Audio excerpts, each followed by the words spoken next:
Okay. What's up, everyone? Welcome to the stream. Tonight we have Jason Bigler of. Did I say that right? I feel like I hope I said it right. Yep. Of Morph Mixology. Yep. Jason is pretty well known in his short time in the industry, and if you need a project done as far as building, this guy kind of knows how to do it.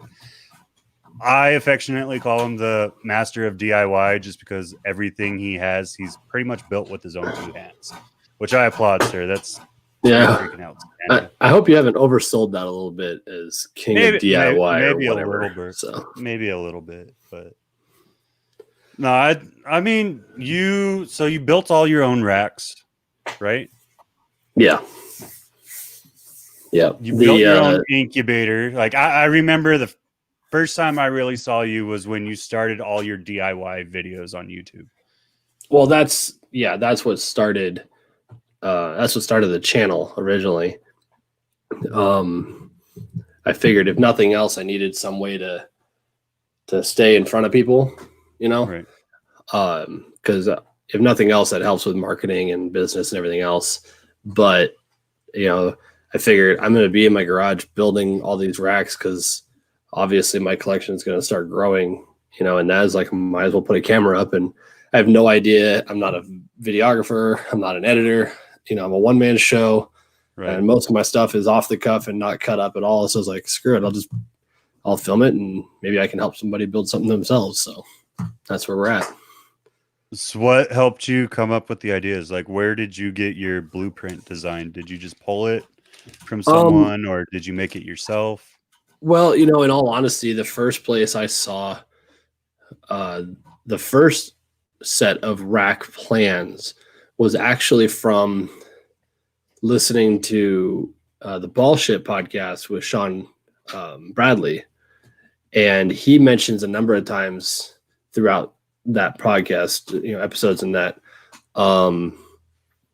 there was, I think it was Tim Bailey. I could be totally wrong with that, but I think it was Tim's website had like a forum style on how to build out of like wood or whatever, you know? So that was kind of where it started.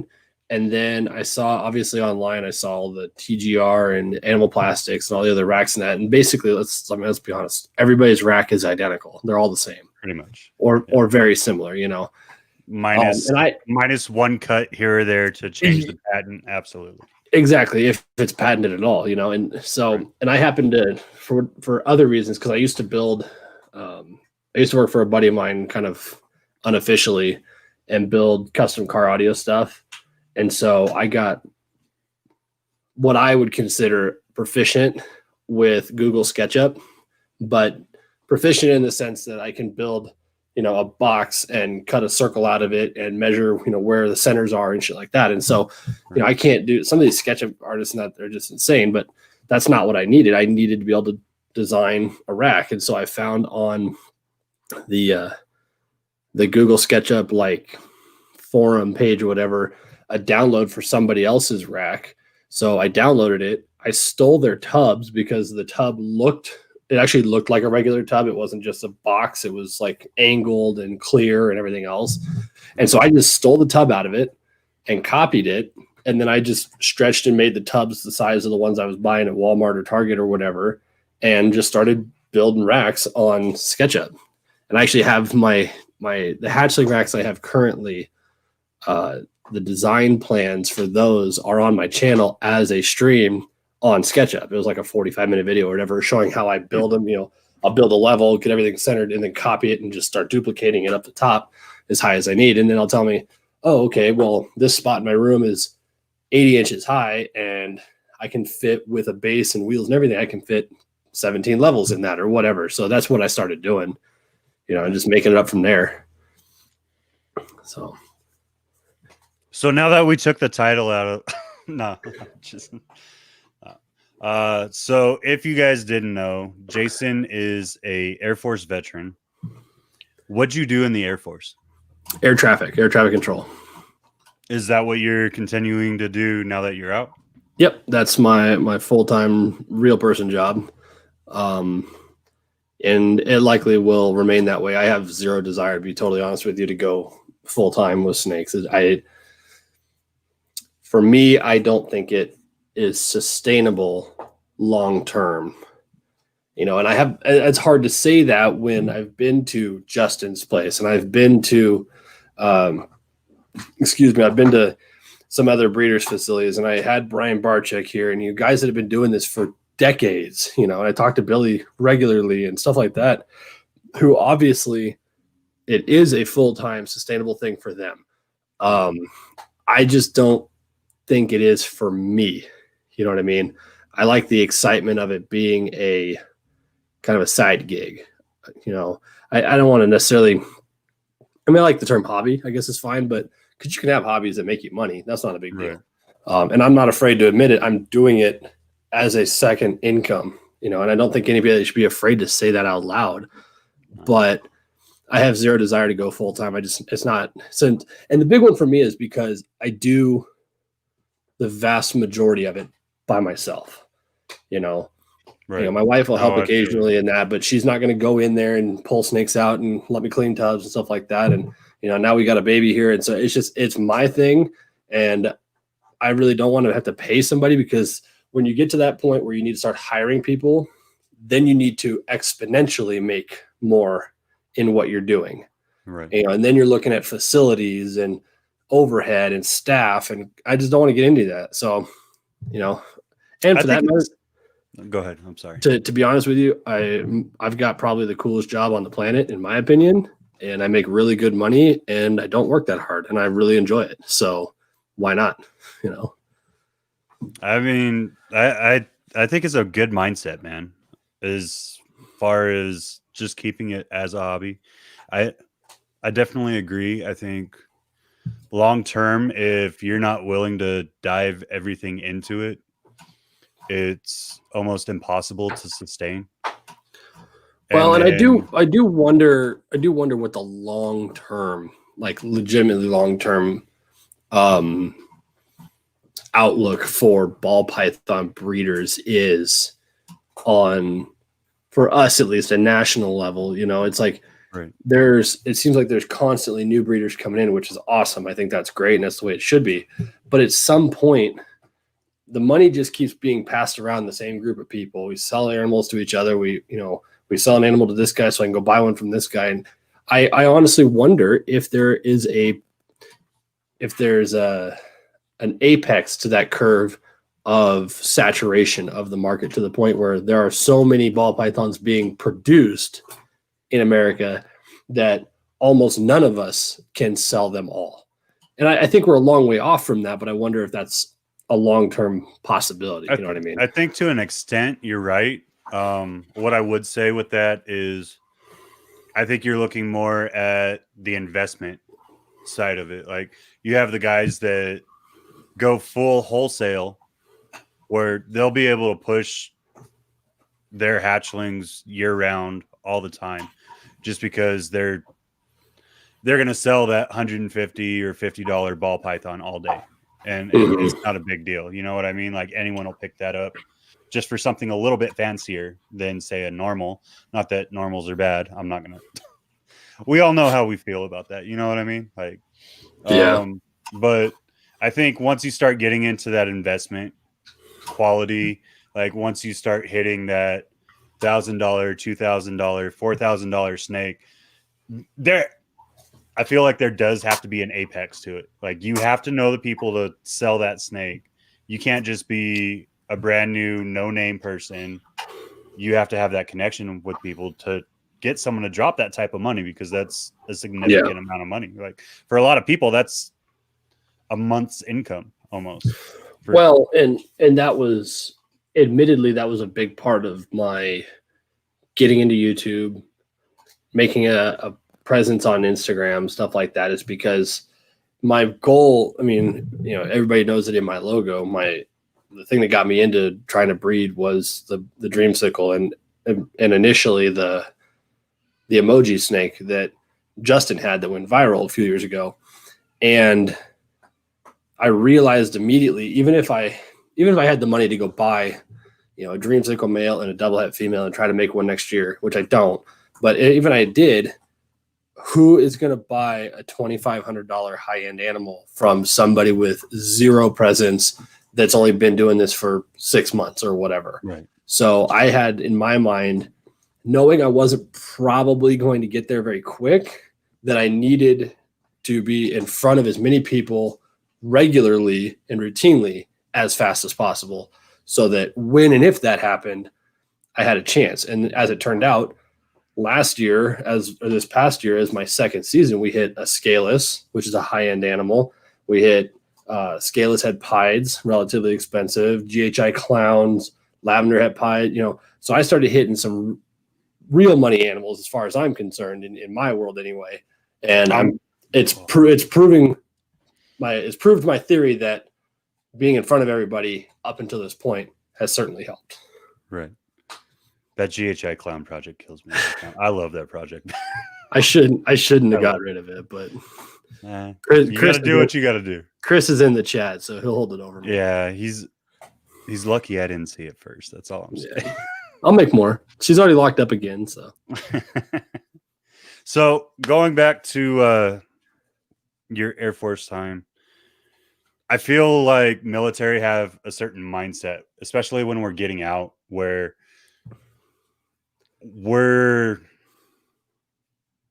I don't know how to put this. Like when we start ETSing, we get pushed through all these classes, and it's always telling us, hey, prepare for this, prepare for this, prepare for this, which is what we did our entire career, right? But they're saying, hey, you need to figure out multiple streams of income in case plan A doesn't work, plan B doesn't work, plan C doesn't work. What do you think was the best thing you were able to take from your military time to drive towards this hobby? Well, let me clarify something first, just so we're all on the same page here. I was active duty Air Force. I went in on my 21st birthday, believe it or not, is when I showed up to basic training. But I was only in just less than 2 years because I got wrapped up in the sequestration that happened in 2013. And despite the fact that the people at the Pentagon level were being told from the president that no active duty service members were going to lose their positions due to sequestration, they sent 4,000 of us home just out of the Air Force alone that year. And I was one of them. So I don't have a long-term, enlistment or career, my full 6 years or whatever it was to go on. But there's no doubt that time as it was changed me, bettered me, and was a huge influence overall. So that aside, I don't know. I've always, let alone the military, I've always been very hard-headed and very stubborn. So I don't like to be told no, or I can't, or don't try, or, don't bother, whatever. So a lot of times I do things just purely out of spite, just to see if I can prove them wrong, And this turned out to be something very similar to that. Like, I used to be deathly afraid of snakes in general, my wife as well, and the most of my family for that matter. And so that was step one, was like, no, screw this. I'm not going to have some irrational fear tell me I can't like snakes. So we got over that one. And then, I was like, we're like, I'm going to try breeding. I'm going to get into this whole breeding thing. And people are like, dude, you're going to be a flash in the pan. You're going to be gone in the first 18 months, just like all the other ones. The groups on Facebook are all about trying to destroy people before they ever get started. And I was like, no, you don't get to tell me that I'm not going to make it. Now I'm going to do it, and I'll stick it out. Even if I don't enjoy it anymore, I'll stick it out just to spite you, So that probably is part of it, I'm sure. I think that's a common attribute with all of us military members, though, is we are all very stubborn-headed, to say the least. Like, you tell us to do something, unless it's a direct order, we're probably going to do the exact opposite. Yeah, of course. And my career field as well is a very, by definition, is a very type A industry, right. And so that has a lot to do with it as well. Not to say you can't succeed, if you're a beta or something like that, but we're all very it's my way or the highway. I'm always right, even when I'm wrong, you know. And in this career field, you have to be that. You have to be, for lack of better terms, you have to be a little bit cocky, but you absolutely have to be able to back it up. Because if you're cocky in our career field and you suck at it, people die and you're out of a job, you know. So there's a difference. It's definitely a balance, but you know, I think that all of that is part of where we are today. That now I just do it because I can, you know, just to say I can. I think that's a man in the first place. Like I know you ride as well. We have quite a few similarities in our life, which but mine's probably going to be put up for sale here shortly. So if you know anybody, don't say that. No, just because you have a baby doesn't mean you get to get rid of the bike. No, it's not just that. I got 3. That's definitely part of it, but as a bigger overall goal and plan in life, it makes a lot of financial sense to not have it for the next year or so, when I can't really ride it anyway. You know what I mean? So it's something that we've been talking about. But what is your riding season up there? It's like 4 months, 5 months. No, I mean the big one really, like I could be riding right now. It's just cold, you know. But we had the one snow in October and it's gone away since then. But the issue up here is getting started riding again in the spring, because once the snow all melts in that, the roads are littered with gravel and sand, because they don't use salt in Montana at all because it destroys cars.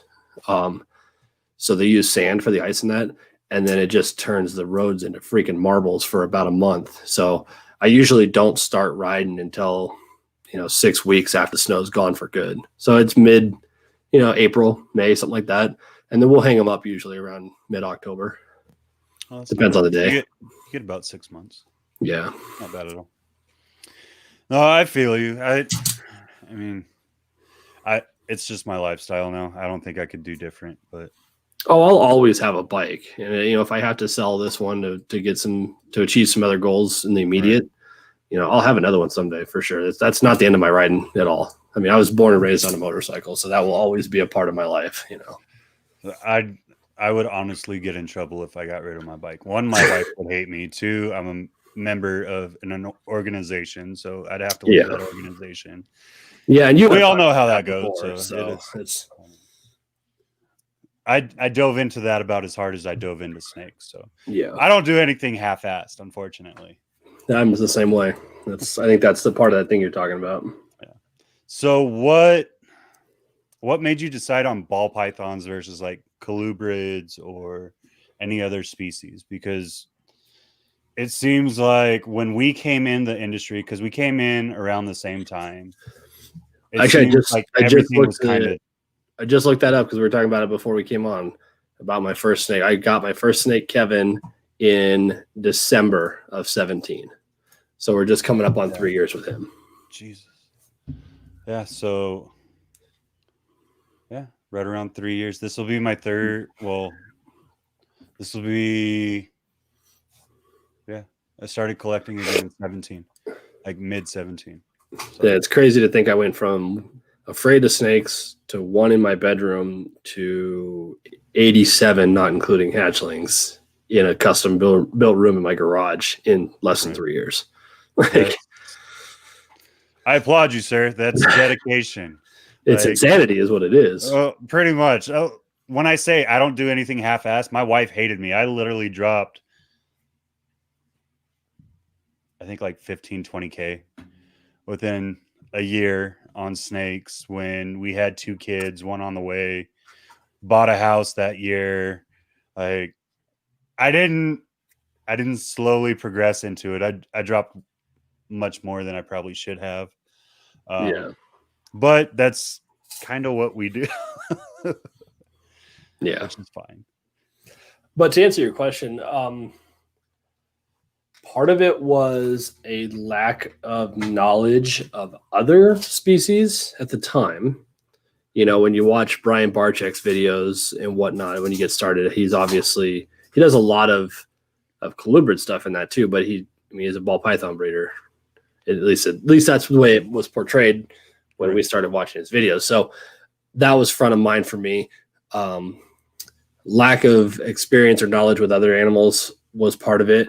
And in all honesty, it's because it's the largest market in snake breeders. So I figured if nothing else, I had a better chance of at least selling what I made, and you might hear some background noise. I got my dogs in here too, but if you don't hear my kids yelling by the end of this game, I'll be surprised. It's funny because like I'm good friends with Garrett Hartle, and I love what Garrett does, and I'm actually wearing a shirt. I didn't even realize that. But I'm actually, I'm interested in venturing into that as a little side project, a little fun, pet project kind of thing. But it would be hard for me as a nobody to show up overnight producing high-end super dwarves, to get high-end super dwarves sold because they're high-end from somebody that has no notoriety, no clout, and B, into admittedly a much smaller market. Now, Absolutely. Garrett has done a fantastic job in the last 3 years of opening up his market to a lot of us ball python breeders, because now those of us that admire retics for their intelligence and the way they act and the colors and all that stuff. But in my case, I'm not stupid enough to own an 18-foot mainland by myself and operate it in my room on my own. That's just dumb. He's bringing snakes to our market that not make more sense for us. You know what I mean? So, and I appreciate what he's doing what he's been doing for. I mean, he's doing it for his own market, so I can't fault him for it. But it's making it more accessible for the rest of us. But in the immediate, it seemed like the ball python market was that was the big pond for everybody to jump into. Colubrids to a lesser extent, corns and rats and stuff like that. But to be honest with you, I'm just not into the colubrid stuff in general. Like they don't really do much for me. I do really want an anery scaleless rat snake, Texas rat, just to have one because I think they look cool. But I have zero desire to breed colubrids at all. I haven't even mentioned this on my channel, but I did just put a deposit down for the wait list on a blacktail crebo. And albeit it is a colubrid, but I don't really count that in the colubrid family. It is a colubrid, but it's a non-venomous king cobra is what it is. But same mentality, same movements, and that's part of the reason I wanted one. My Doom Rose boa was my initial foray into big snakes and big constrictors in that case, and the crebo will be my ability to work with really intelligent, large or long-bodied, super fast snakes like a king without the chance of ever dying, and because I have zero desire to own hots whatsoever. It's just not. There's nothing wrong with that. I definitely agree. There's a lot of people that one shouldn't, but two, it's not for everybody. And the problem that I grew up with hots all around me. Like I was picking up rattlesnakes when I was a kid. I was that stupid kid. You know what I mean? Luckily, I've never been bitten by one, but there's definitely a couple of possibilities where I probably should have. And eventually, once my kids grow up enough, I will keep, but mine's to keep to do education shows in my area. Yeah. To teach the locals, hey, don't mess with this. Yeah. And more power to you, man. I have no issue with people that keep hots. And in all honesty, I have zero ill will towards the people on YouTube that free handle them and, show them off and stuff. I have zero issue with that because as far as I'm concerned, they have made the decision and spent the time and the training and whatnot to feel confident with themselves. And they're taking their own life in their own hands doing that. And I don't think it's fair. Brian Barczyk said it on one of his podcasts with Will Nace a couple weeks ago that it's not Tony Hawk's fault that he was on videos and that doing big ramps and jumps and kickflips and stuff, and then kids go out to the skate park and break their leg trying. That's not Tony Hawk's fault. And so it's not a kid, or it's not Will Nace's fault or Tyler Nolan's fault or Chandler's fault or Brian Barczyk's fault that some kid goes out in the field and tries to pick up a rattlesnake and gets tagged. Mm-hmm. So I have no issue. I don't have any issue with those guys at all. In fact, I've been trying to get down to Tyler's place for quite a while, not to play with hots, believe me. I want to go down for tattoo work actually, but it's, so I think it's good. Honestly, I think those channels like Tyler's and that are key for, like you're saying, for education, because it's giving those of us that have zero desire to interact with them personally an opportunity to learn, see their movements, see how they act, see how you work with them. So you have a little bit of a high level informational or high level knowledge of it, but enough to say, you know what, I've watched these guys do it. I'm going to let them do it. It's not for me. Well, it's like going back to the motorcycle riding. Like even with that, and this is kind of how I correlate it, and it might be a messed up way of doing it, but so you have your basic rider, right, that doesn't know the push-pull methods, and they lean into every turn, then and you they can mess spot them a things up, mile and away. and they ride dangerously, right? And then you have the guys that are experienced and they know their methods and they ride comfortably on their own. And then you have the guys that join organizations. Not saying that being an independent is a bad thing. I definitely enjoy my alone time too, don't get me wrong. Yeah. But riding 80 miles, 90 miles an hour in a pack with my brothers, one, it's very dangerous. If I mess up, I could end up killing everybody else. You know what I mean? Yeah. Two, it's just the thrill of it, I think. And that's the dangerous part, is when some people watch HOTS, they're like, oh, I've seen this, I can do it. Like you were correlating with Tony Hawk and his skateboarding. I've seen this. That means I can do it. And that's not the way it is. They have to understand that everyone that does it, especially on YouTube, if you're handling HOTS, you have to have a license and you have to put a disclaimer out not to handle these animals because they have been through training. You have to go through, I forget the exact number of hours, but in the case of Florida, I think it's 150. Well, in case of Florida, it's 1,000 hours per family. Oh, wow. To have a HOTS license. So Chandler and Tyler and Will and those guys, they had to do 1,000 hours of mentorship with a Lapids and $1,000 in the Viper Day family and $1,000 in whatever the other one is, and or hours and whatnot. So those guys have got months, if not years, of time under their belt doing it. Right. And it's sad. I don't think you should have to put in your videos. Every one of Tyler's videos starts with, train professional, don't do this home, you can die, whatever. And I don't think he should have to do that. I realize it's part of YouTube's community guidelines that they have to, but I don't think they should, because like Ron White said, you can't fix stupid, and we shouldn't have. That's part of the problem with today's society, in my opinion, not to go political necessarily or societal, but that's part of the issue. Is now we are all beholden to hold everyone else's hands to make sure that they don't stub their toe. Right. And that's not, I'm sorry, that's just not how it works. No. You should be smart enough to say, that thing is capable of killing me. I have zero experience with it. I'm not going to go do it by myself the first time. Like skydiving, he who don't succeed, don't try skydiving. It's like, it's same thing. And you talk about like bike riders and that, I've asked my wife before, she loves riding on the back of the bike. That's one of her favorite things. And I've asked her, like, you have any desire to ride?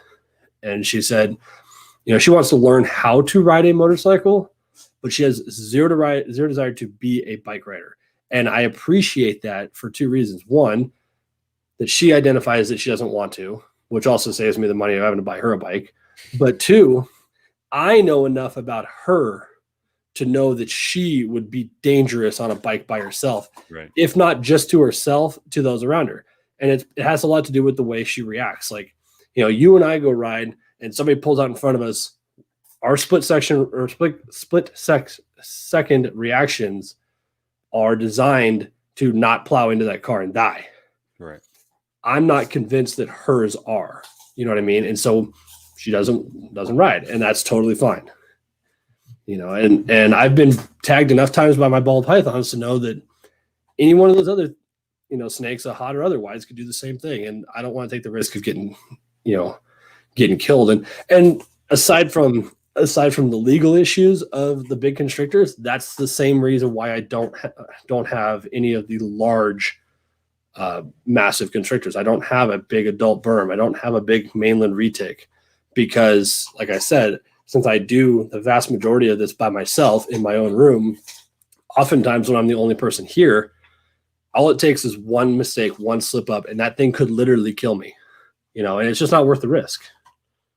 No, that's a great mentality to have. Like, a lot of us don't have it. I'm teaching my wife now. Obviously, me and my wife are both prior service, and we both live off of retirement and disability. Basically, we're going to school to further our careers, and then we do this as our hobby, right? But I have a fascination with death, I guess, is the best way of saying it.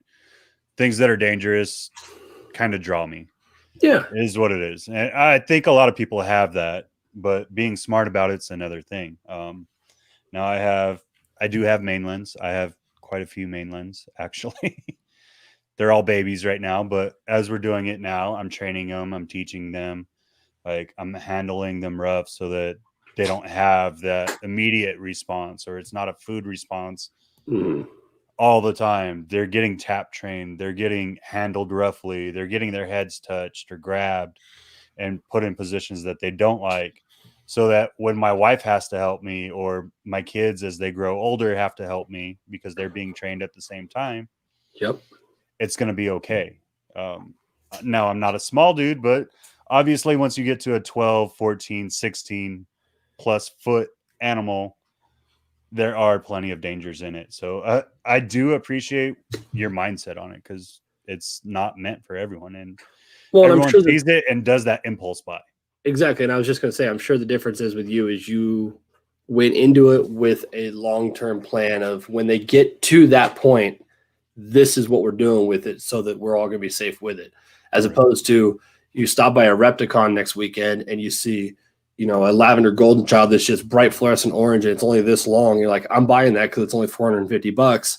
And 5 years from now, it's long, it's 8 foot long, and you're trying to figure out, how the hell am I supposed to keep it? It doesn't fit in this tank anymore. And, and then they end up either in the Everglades and freaking pet shops or whatever, that's part of the issue. And like you're talking about with the hots, people need to be smart and say, you know what, this thing's cool, I really like it, but it's not going to make sense in 3 years.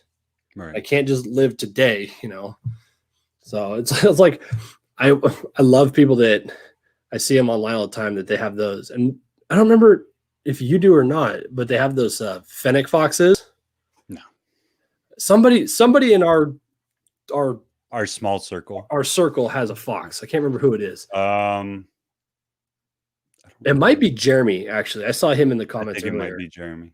And I was like, dude, that's so cool. I want to. And then I'm like, in about 30 seconds, I'm like, what the hell am I going to do with a fox in 3 months when I'm bored of it already, and it's destroying my house? It's like, well, it's like birds, man. Like, absolutely.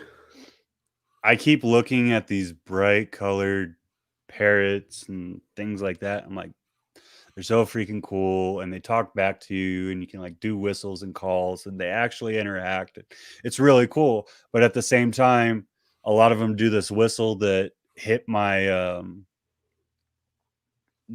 trigger range. Yep. You know what I mean? And when I was shooting this weekend, they had a parrot, or it wasn't even a parrot. I forget what it was. But it's basically a large bird, and it can do the whistles, and it can kind of talk and all that. But it kept doing this one whistle because it was nervous because we were in its house.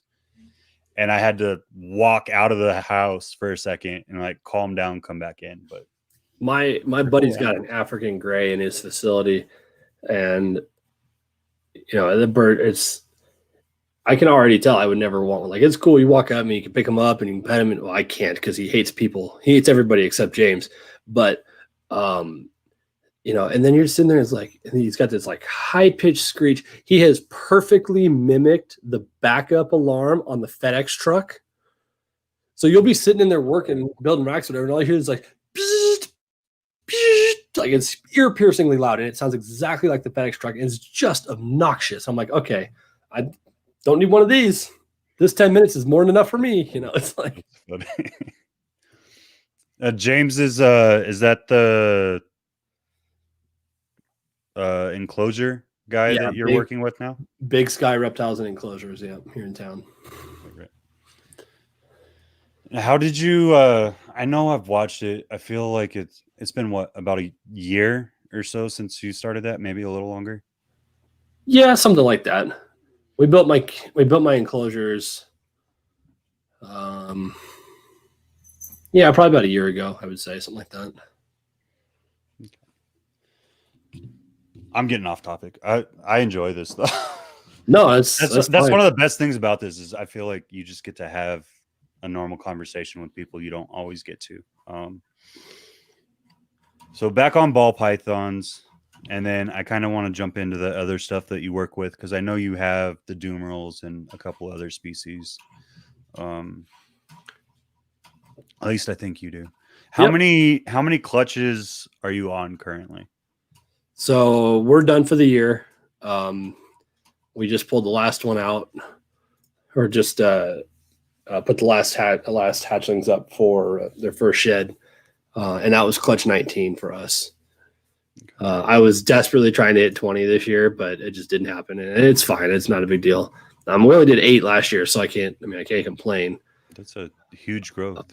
Yeah, so we did 19 this year.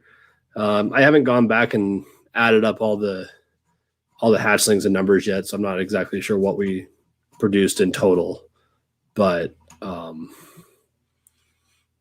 we'll probably be somewhere right around the same next year. Actually, possibly very slightly less. There's a good chance we'll be less clutches next year, because I'm going a little bit different direction this year on some of the stuff. You know, I could make more ultramels, I can make more hypos, I can make more pieds, but I want to start branching out and start saving some stuff back, you know. So some of the things are going to be a little bit different, and the pairings lined up to the point where I may not have as many, but we'll probably be right around that 15 mark again this season, I'm sure. How high do you think you see it going as far as number of clutches you want to produce a year? Ideally, just a quick answer to your question, it's been almost exactly a year. Picture of I'm scrolling through my Instagram online. That 6-foot cage I built for my doom rolls, I assembled it on the 22nd of November last year. So it's been exactly a year. Realistically, I think part of it is limitation of the room, the actual space I have. Now, I am in the process right now of designing a complete top to bottom remodel of that room that I built, even though the room itself is not changing, but the way everything's assembled inside and what's there and what we're using in that is all changing. That's a big project that's coming up pretty quick. Kind of like the first of the year, I figure is what I'll start, probably a new multi-part series on the channel of turning the room over. I'm going to make some changes to my incubator. I want to build a false wall system for it, and I got some ideas in that. But we're going to maximize that space as much as possible, you know, but still actually give myself more working room, which is funny. I'm going to go to dramatically more tubs, but far more efficient and more space to work, which is kind of cool. But so with that, realistically, I think that the sweet spot for me is going to be somewhere in that 30 range. You know, 25 to maybe 40 clutches at most. I think that's more than enough for what we're doing. Another part of the limitation of that, in all honesty, is the fact that we are now fully 100% on frozen thawed. I don't have a live source anymore because I quit breeding rats, and our local rat breeder is 2.5 hours from here. So, and coordinating with him to get a live supply is next to impossible. You know, so all with rats. Yeah, so that's becoming more difficult. So I don't want to have to try to deal with getting 500 hatchlings a year started on freaking frozen, and having, if I've got 10 or 15 clutches at a time in the hatchling rack, like that's going to be a nightmare. So Right. I like the, that right around that 30 range, I think is probably where we'll be. I don't think that's a bad number. I think, especially with the projects that I know you're working on. I mean, we're going to dive into that a little bit more in a second. Yeah, and obviously that number will change a little bit because, we held back 18, I guess 19 animals, 19 or 20 maybe, now that I think about it, this year.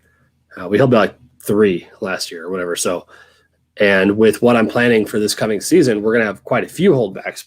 So I'll be realistically, it'll probably be right around that 25, 30 clutches is where I want to get, but I'll probably be working about 50 to 60 females is my plan. Because some of the stuff is I'm going to need time to grow projects. I'm going to need time to prove out hets and pos hets. And, I'm going to have to do head-to-head pairings or double head-to-double head pairings or whatever and try to hit the visuals. Then we got to keep them and move them out. And so it's a constant rotation, obviously. But so I'll probably be right around 60 females and 20 or 30 adult males maybe in those projects, and 25, 30 clutches maybe. That's really not that bad though, especially just keeping it as a hobby. I feel like that's a very sustainable. Well, and that was the other reason why, because again, I do most of it myself, and I want to still be able to have a life. And now that I've got kids, and we want to be able to travel, and I've got a full-time career too. I don't need to be in the snake room 8 hours a day, 5 days a week. That's just not realistic. Right. And again, I don't want to hire anybody. That is the fun part. That's when you hire the spouse and be like, come on. Well, and as you know, because we're talking about military people now, as you know, nobody will ever do it as well as you do. Right. Ever. Right. You can't hire anybody to do it the way you want it done. I have a specific workflow. I have a specific system, labeling, cataloging, feeding, writing on the tubs. Everything has a very routine, specific system that I've developed, and it would drive me insane trying to teach somebody that. So one of the things that I've noticed, and then I'm going to jump back, but the way you said that kind of made my brain go off. But one of the things I've noticed in watching videos, and Barczyk said this in one of his videos, he said when he hires someone, it may have been in his podcast, actually, I don't remember. But when he does it, he expects someone to be able to clean a tub or average a tub in about 7 minutes or less. And to do X amount of the collection per day, right?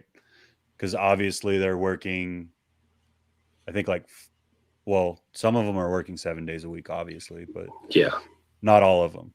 But the majority are probably a 5 day a week thing.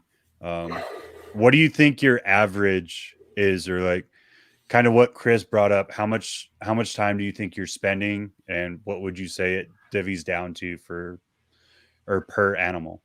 Man, I don't know. That's tough. I go into the room every day. I know that for a fact. Even if it's just for a couple minutes to just kind of like a once over, it never fails. Like I'll be coming home from work at 6 a.m. and when I walk through my garage, I have to walk right by the room, obviously. And I'll hear one of the freaking thermostats beeping or whatever. Cause one of my carpet pythons has unplugged his heat panel like normal, So I go in there at least once, more often twice a day, regularly. During hatching season, I'm in there more frequently just because I'm impatient and I want to see the snakes come out of the eggs, But I really, in all honesty, I don't do a ton in there, much more than maybe 1 day a week. Is the way it works out. Like I check all their waters and everything, and I pull up and I'll pull up in a handful of drawers when I'm in there for a half an hour or whatever and just check everything. And then tomorrow I'll check the other ones, just kind of keep an eye on everything as like just an overarching monitoring in that, and spot cleaning and fill waters and whatnot. I typically feed on Saturdays. So when I'm off, usually Monday, Tuesday, Wednesday, and that. So somewhere in there, usually on Tuesday, and that I'll go spend an entire day, 4 or 5 hours in there. Just like top to bottom. Every tub gets opened completely. All the waters get replaced completely. If and I keep a track. I keep a track on the tubs when snakes are going into shed. So I'll look around, and if during my normal weekly like quick checks and that, if I see that they finish shedding, I'll pull the poop out or whatever and grab a little bit of the bedding, but then I'll write on their tub that the shed is complete, and then I'll come back to it on like a Tuesday or whatever, and all of those tubs get complete top to bottom turnovers, washed with Dawn dish soap and brand new and everything else. So that's typically what I do. I spend one full day, usually one of my days off, in there, and then every other day throughout the week I just am kind of monitoring, but never more than maybe an hour at a time. So I'd say total we probably spend 8 to 10 hours a week in the room, realistically. That's nothing. It's not bad at all, and that's what I like. It's manageable. It's easy to do one, like the other night, because I had to work the overnight shift like I always do. So the night before I went to work, I went out and I prepped a bunch of boxes because I shipped some more stuff out today. I'm like, I got my boxes ready. I got the labels made. I got everything done up and just set them up.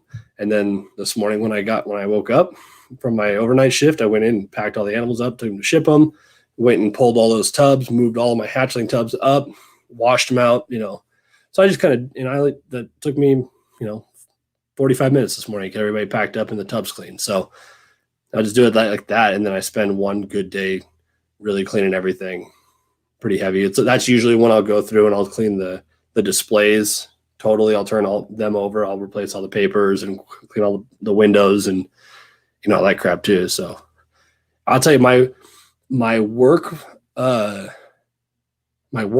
and the time has dropped dramatically since getting out of rats.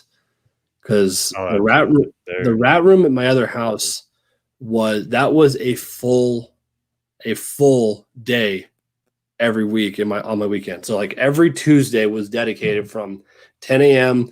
to freaking 6 p.m. I was in the rat room turning over every tub and culling and feeding and the whole 9 yards. And so it's just I've definitely gotten a lot of time back by getting out of rats. Now my feeding time takes longer, obviously. And I'm actually to the point now where I think I'm going to start splitting the collection up and feeding in 2 days, or, separate segments. Focus on one night being the hatchling rack and the little stuff. And then a couple days later, I'll feed all the females and the grow-outs and that. Cause then I could be doing, when I feed on a Saturday, I could be putting males in with females right for the weekend, feed my hatchlings and stuff, then pull them all on Monday when I wake up from the mid and feed the big stuff on Tuesdays or something. It's like, it might actually work better. I'm going to start working that way to split the collection up a little bit. No, I think that's smart. I think you're definitely looking at it at a time management and like money management aspect more than most of us do. We just kind of like, okay, we decided we're going to do this. We're going to do it. And like, so my cleaning, I will say that. So my cleaning is split up between 3 days.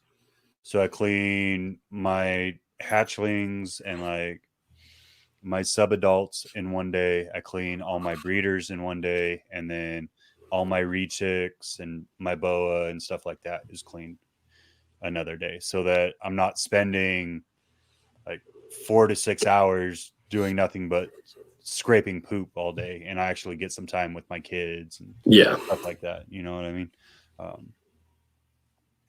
But so how many different species are you working with besides just ball pythons? At the moment, there's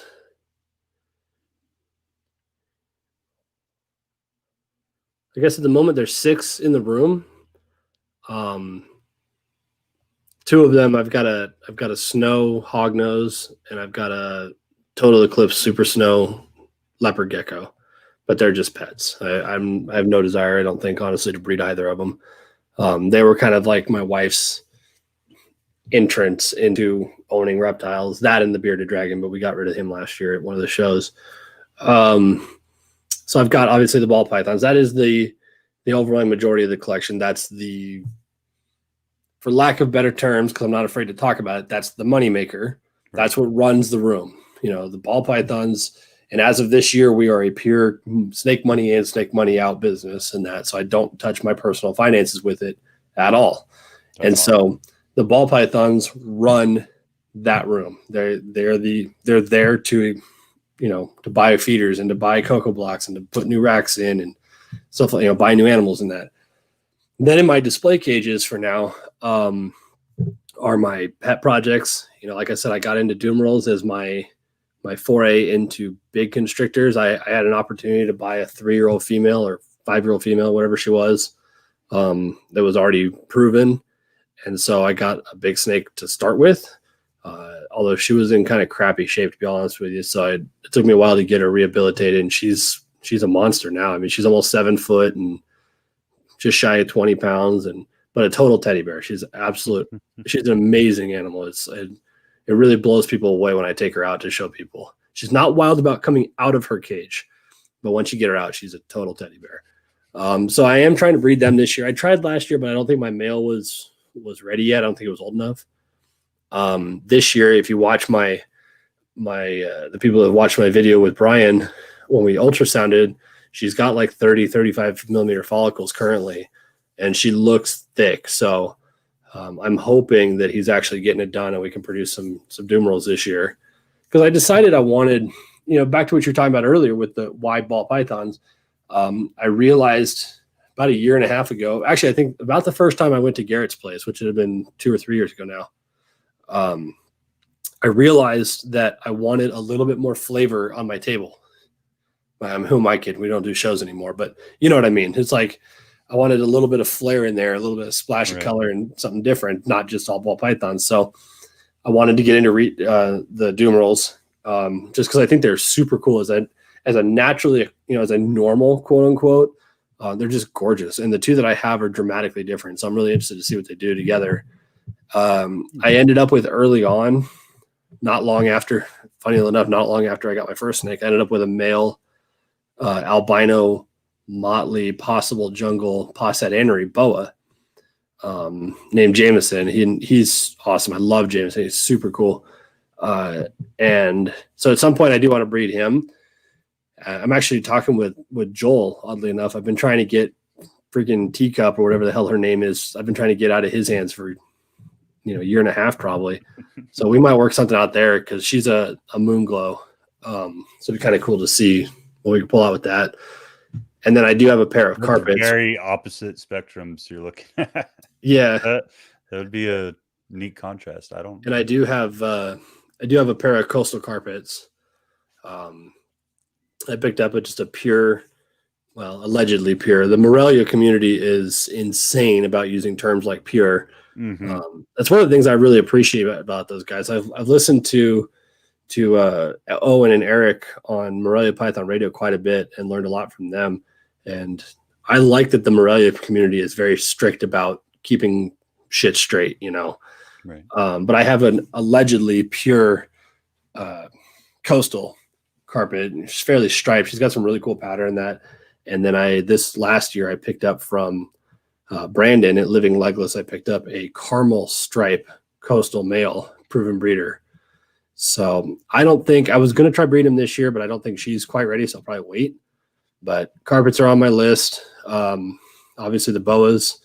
And then I had a Sumatran shorttail for a long time, a chrome head named Miko.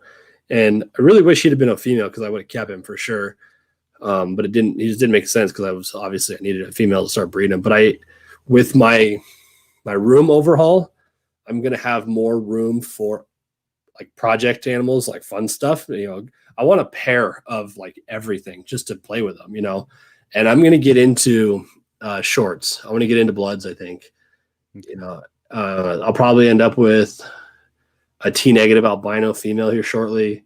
And, you know, a 007 or a golden eye or something to that effect. I just want to start making, you know, do 2 or 3. I know a guy when you're ready. I'm just saying. Yeah.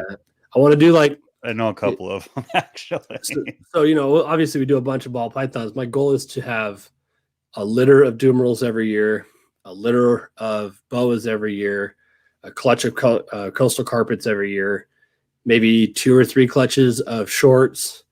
I'll probably end up with a second Crebo because I do want to try breeding it, and they're just super cool animals anyway. My wife wants a king snake because we need a garbage disposal. I mean, it depends on what variety of king snake you want, but well, I'm may be able to help you in that I'm a department Cali kid someday. at heart, so it's got to be a black and white cow king. You know, that's where I'm from originally. I'm used to having them in the front yard. I'm just kidding. But yeah, we'll do that, and if I can figure out some way to do it, there's a little bit of backstory behind it. If I can figure out some way to do it, I'll probably have a trio or so from Garrett as well, just because I think they're killer. Do you have a specific locality, or if you were to call Garrett and ask him, I'm like his biggest Slayer fan for sure. I'm a huge Slayer fan. In fact, when my buddy Brian and I were there back in February, we talked about that whole Slayer thing, and you saw, if you watched my video from when we did that, every time we said Slayer, because that's not actually how you pronounce the locality, but every time we said Slayer, everybody's like Slayer, you know. Garrett's like Slayer, you know. So now I'll jump in on his lives while he's doing, you know, a Morph thing, or so he's talking about stuff for sale. He's like, here we've got a Slayer Platinum Tiger. Slayer, you know, I'll put it in his comments just to screw with him. But I just really I fell in love. He had a male there that I wasted too much time and didn't get. But again, I learned from ball pythons to stop buying the pretty males that are cheap, because I gotta have females first, you know. Right.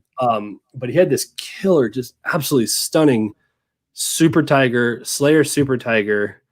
I guess he was 50% Slayer or whatever. Super Tiger Het Lav, I think, or something to that effect. And this thing was nuts, dude. And it's like Slayer in the right combos to me is identical to Desert Ghost in ball pythons. Like the color, the creaminess, like I was just blown away. And so I started going that route. Brian, my buddy Brian, on the other hand, he went hardcore Jamp. Like he is a huge Jamp fan. Some of the Anri Jamp stuff that Garrett had just blew his mind with the greens and silvers and shit. So I don't know. I'll probably end up with a pair or something like that. Like I might do a pure Jamp female or something, and a Slayer combo female, and then like a pure Slayer male or something just to play with, you know. But you know, who knows? I like it, man. Do you think you're gonna go into arboreals at all, or are you gonna keep it with terrestrial? You know, I've told my wife a few times I really, really want some green trees, but if I do it, I don't really have much of a desire to breed them. I went down sometime last year, I guess it was, to Bill Stiegel's place down in Dallas. You know, he's like the chondro guy in the country, right? And learned a lot from him. In fact, if I have any kind of luck this coming season, I'll have a roughie coming from him too, which will be freaking rad, because I was blown away when I saw that thing in person, you know. And talk about having like a Kribo, so you have something like a king without dying. Owning a roughie is like having a rattlesnake that can't kill you. You know, it's like with the keeled scales and everything. It was so cool. But yes, I would love some green trees just because they're gorgeous. But if I do it, I want them in really nice, well thought out display cages, you know, because that's the way that animal should be housed, in my opinion. And with the way my room is starting to transform, that might not be possible. You know, I got a fairly limited amount of space here, and so that's part of the issue. But if I can figure out how to do it and keep some green trees or some Amazon basins or an emerald or something like that, I probably would, just to have one. But I have no desire to breed them anyway. Yeah, I know, Chris. Chris needs to understand that this is a one-way relationship. He buys my stuff. Oh man, I mean, how big is the room you're working out of? Just short of 10 by 16, something like that. It's 2/3 of a third car garage. I'll put it that way. It's all but the last 6 feet because I had to leave a spot for my bike. So I made a little mini motorcycle garage in front of it. Nothing wrong with that. I thought about doing the same thing with my garage, and then I just said, you know what?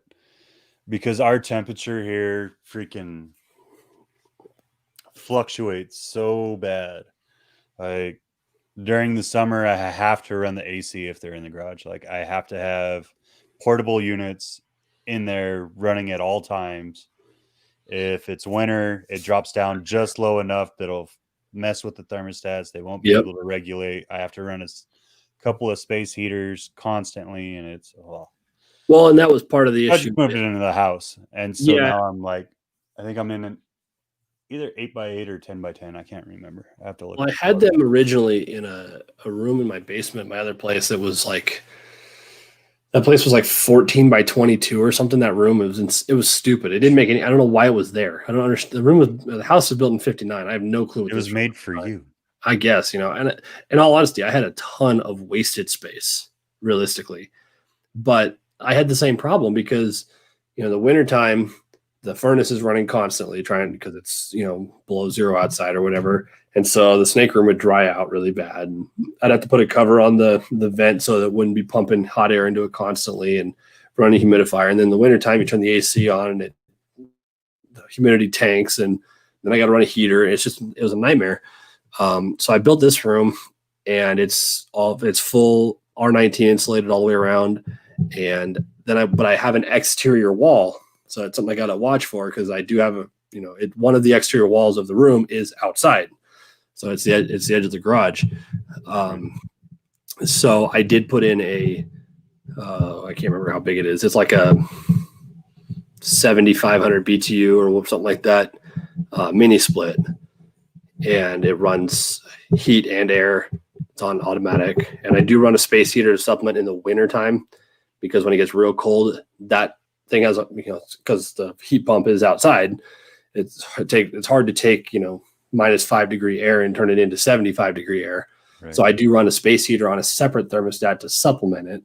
But that room, it holds between 70 and 75 year round. It's doing really well. That's good. And I run a humidifier in there, but I don't have to run it nearly as often because A, the room's not as big, and B, I'm not running a furnace through it.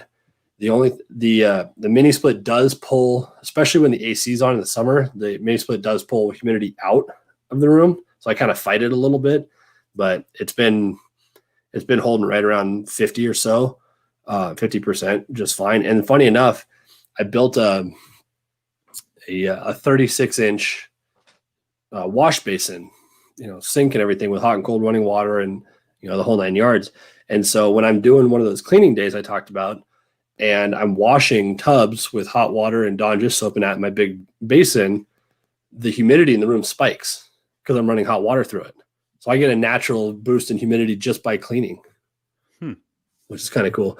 One of the hoses that I put on my faucet, because I had to have my plumber, the guy that did the plumbing this is a new built house.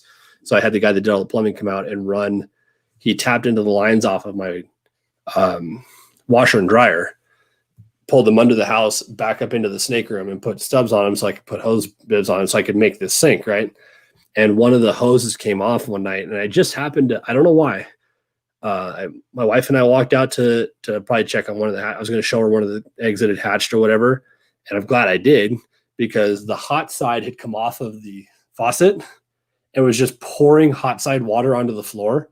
And it's just concrete floor with with the walls put on top of it. It's just a garage. So it's not a huge deal, but man, it not only did, I was at like 96% humidity and like 85 degrees in there from the hot water pouring onto the floor. And it was that way for, probably close to a day before it finally equalized. Right. Jesus.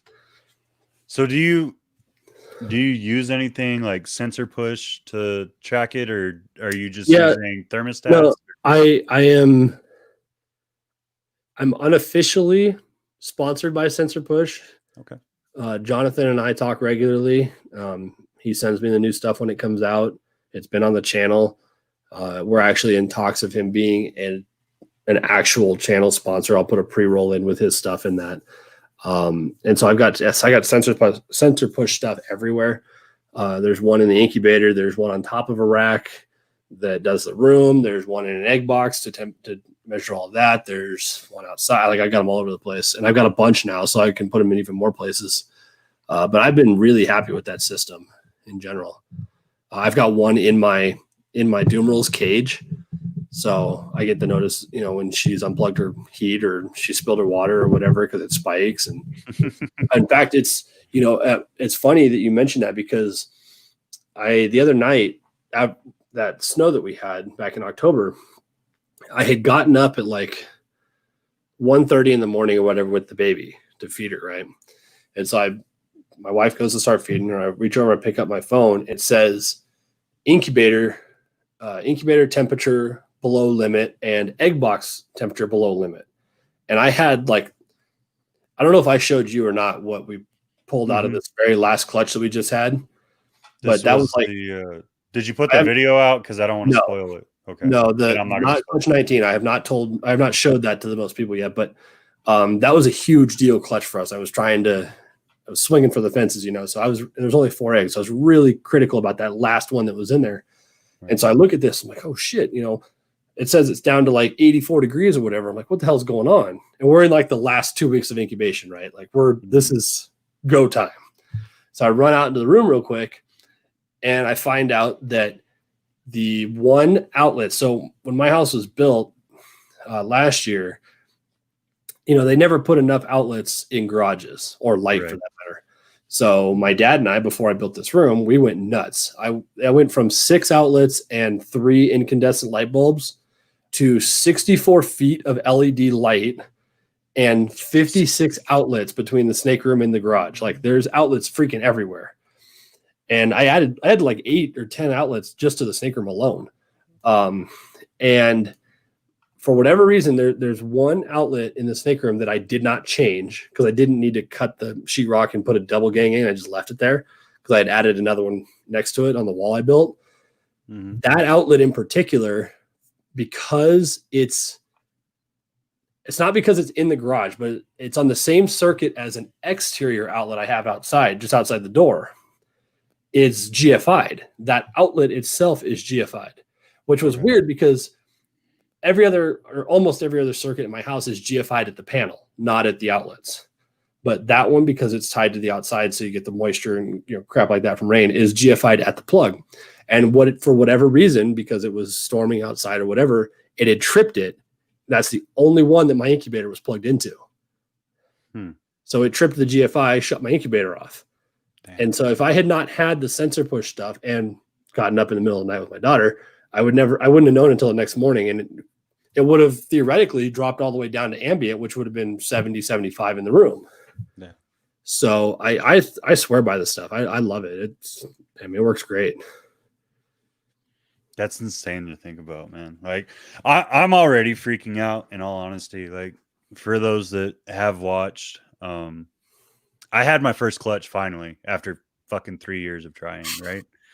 Well, not 3 years, 2 years of trying. My girls didn't take the first year for whatever reason, but I got my first clutch, and I had ordered an incubator because the shell that I bought was a 6-foot cooler. And I was like, for 1 to 2 clutches, there's just no reason to convert it yet. I don't see the reason to heat 6 feet and worry about that and run the electricity. I don't know. It's a mindset on my part. I'm probably wrong on it, but it was a mindset on my part, and I just gladly paid for a small incubator. Well, that incubator didn't come in time. So the night of eggs, I start calling all my buddies locally, like, hey, is your incubator up and running? Yeah. And it's the most fucked up situation ever. You know what I mean? Like feeling unprepared. But like when I didn't witness my first ovulation. It happened while I was up visiting my dad, apparently.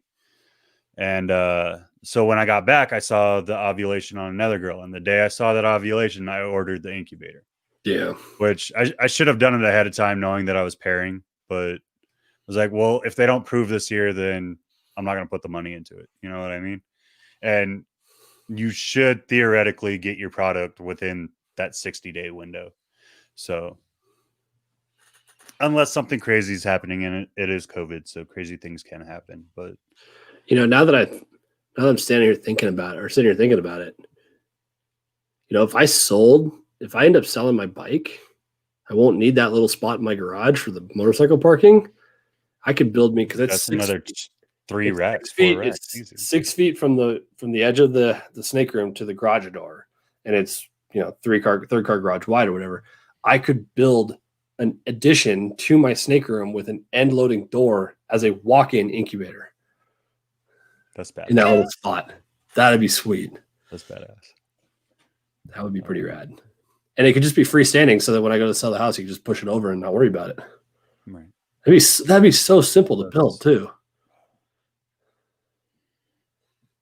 And then just run the entire place on 1 or 2 oil-filled space heaters or whatever, and like a little fan, a ceiling fan or something. I put a ceiling fan in my snake room too, just because I wanted one. I'm too lazy to do that. I'm gonna do a full. A lot of people on the channel have seen parts of the snake room, but I've never told the story on the channel about what I built, how I built it, why. It's not done. That's part of the reason why. I still have painting to do. I got to trim out the doors. I got to put baseboard in. I got to, there's more stuff to do. But I will do a full facility, quote unquote, room tour when this whole next phase is done. We're probably going to have some like progress videos of the transformation of what I have now to what I'm going to, and then I'll do like a last, at the end reveal kind of thing of the whole thing. And I problem is my brain doesn't work for YouTube creation, content creation. Like I can picture in my brain how to do a super cool montage, and like, you see these people. Like I watch a lot of tech YouTubers, because I used to build high-end custom water-cooled gaming computers. That was my other hobby. Like I needed other expensive hobbies, right? I had a $5,000 gaming computer and I played freaking Minecraft on. But I enjoyed I enjoyed building all the water cooling stuff more than really playing the computer, to be honest with you. But I watch a lot of tech YouTubers and I see like they're really cool, like, pops in like pans and B-rolls and lights and, effects and shit. They're doing all these like reveals and that when their stuff's done. I can envision that for my room as like a room tour kind of thing. But I have no idea how to do it. And quite honestly, I don't really care to spend the time to figure it out. Like that's one of the things I've tried to advance on my channel, is make it more polished, I guess, for lack of better terms. But I think one of the reasons people keep coming back is because my stuff is like, it's just raw. It's no bullshit. Like more often than not, and relatable. Yeah. More often than not, my stuff is not edited. I mean, there'll be pieces cut out, where I misspeak, or, you can hear my daughter crying in the background, or the mailman drives by, or, whatever. But I don't go in with a script. I go in with a basic high level plan or idea. And then I just turn the camera on and I just start rambling. I mean, one thing I'm sure you've noticed already, but especially one thing I'm very good at is talking. Like I can talk forever about something, especially if I'm into it. And I talk for a living. That's, my job. But, I have the ability to just turn the camera on, like, oh, I'm going to do this clutch reveal of the double head Ultramel stuff or whatever. And I just start talking about it, And so I don't know that I want a super polished, professional, flashy room reveal video. It'd be cool, but it's not really my brand. I agree. I think what you've done has led to a lot of success. I mean, within the first year and a half, you were at 10,000 or something like that on Instagram. Yeah, I'd have to look back when I did that about a year and a half ago. I went back and looked at see what that happened. It did seem to happen fairly quick, and I don't know why. That's the other thing. I get messages from people all the time, like, how do you grow your YouTube and your Instagram? You're asking the wrong dude, man. Because I'm like I was one of them. I'm not gonna lie. I was one of them. And what did I tell you? What the hell are you doing? You're like, I'm like I have the least involved. None of it's systematic. Half the time I'll go weeks without posting anything, or I'll miss a video this week. And I'm like, fuck, I don't care. there probably won't be a video on the channel this week. That's partly because it's a holiday, but I haven't done anything and I got nothing to show right now. So who cares? You know, I got more important things, and I got overtime this week, so I'm not going to do it anyway.